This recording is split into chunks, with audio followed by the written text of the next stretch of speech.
মনে রেখো যদি মনে পড়ে ইউটিউব চ্যানেলে সকলকে স্বাগত। আজ আমরা যে বিষয়টা নিয়ে আলোচনা করব সেটা হচ্ছে ষষ্ঠ শ্রেণীর বিষয় ইতিহাস পঞ্চম অধ্যায়। গুরুত্বপূর্ণ বেশ কিছু প্রশ্ন উত্তর সমূহ। এখানে যে উত্তরগুলি লেখা আছে সেগুলো সম্পূর্ণ আমি নিজে থেকে লিখেছি। কেউ যদি অন্য পদ্ধতিতে উত্তর লিখতে চায় অবশ্যই সেটা হবে। নব্যধর্ম আন্দোলন বলতে কি বোঝায়? খ্রিস্টপূর্ব ষষ্ঠ শতক নাগাদ ভারতীয় উপমহাদেশের সমাজ অর্থনীতি রাজনীতি বদলাতে শুরু করে, আর তারই হাত ধরে উৎপত্তি হয় নতুন ধর্মের, যেখানে জোর করে কোনো আচার ও অনুষ্ঠান পালন করার কথা ছিল না, যেখানে ন্যায় সরলতা নিষ্ঠাকে গুরুত্ব দেওয়া হয়েছিল। সেটিই ছিল নব্যধর্ম আন্দোলন। ধর্মের নামে যে অত্যাচার, যে আড়ম্বর, যে অনুষ্ঠান দিনে দিনে বেড়ে চলেছিল, তার থেকে মুক্তি পাওয়ার জন্যই ক্রমান্বয়ে মানুষ নতুন ধর্মের প্রতি আকৃষ্ট হতে শুরু করে। সেরকমই দুটি ধর্ম হলো জৈন ধর্ম এবং বৌদ্ধ ধর্ম। এরপর আমি জৈন ধর্ম নিয়ে আলোচনা করেছি।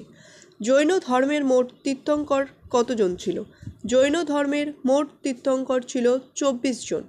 জৈন ধর্মের প্রতিষ্ঠাতার নাম কি বা প্রথম তীর্থঙ্করের নাম কি? এখানে টাইপিং মিস্টেক হয়েছে। জৈন ধর্মের প্রতিষ্ঠাতা বা প্রথম তীর্থঙ্করের নাম হলো ঋষভনাথ। জৈন ধর্মের 23তম ও 24তম তীর্থঙ্করের নাম 23তম তীর্থঙ্করের নাম পার্শ্বনাথ এবং 24তম তীর্থঙ্করের নাম বর্ধমান মহাবীর। তীর্থঙ্কর কাকে বলা হয়? জৈন ধর্মের প্রধান প্রচারককে তীর্থঙ্কর বলা হয়। মহাবীর কত বছর বয়সে গৃহত্যাগ করেন? মহাবীর 30 বছর বয়সে গৃহত্যাগ করেন। মহাবীর কত বছর বয়সে তপস্যা করে জ্ঞান লাভ করেছিলেন? মহাবীর 42 বছর বয়স, অর্থাৎ গৃহত্যাগ করেন 30 বছর বয়সে এবং সেখান থেকে তিনি টানা 12 বছর তপস্যা করবার পর তিনি জ্ঞান লাভ করেছিলেন। কেবলীর নামে কে পরিচিত? মহাবীর। তিনি তপস্যা করে জ্ঞান লাভ করবার পর সর্বজ্ঞানী ও কেবলীর নামে পরিচিতি লাভ করেন।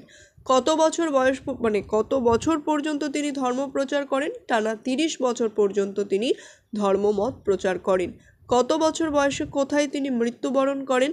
72 বছর বয়সে পাবা নগরীতে অনশন করেন এবং সেখানেই তার মৃত্যু হয়। এই যে প্রশ্ন উত্তর এবং এর আগে যে প্রশ্ন উত্তর ছিল জনপদ মহাজনপদ, সেগুলো নিয়েও আলোচনা করা হয়েছে। যদি ভালো লাগে অবশ্যই চ্যানেলটা সাবস্ক্রাইব করবে, লাইক কমেন্ট শেয়ার করবে, জানাবে তোমাদের মতামত। আর পরবর্তী কোনো ভিডিওতে আবার দেখা হচ্ছে।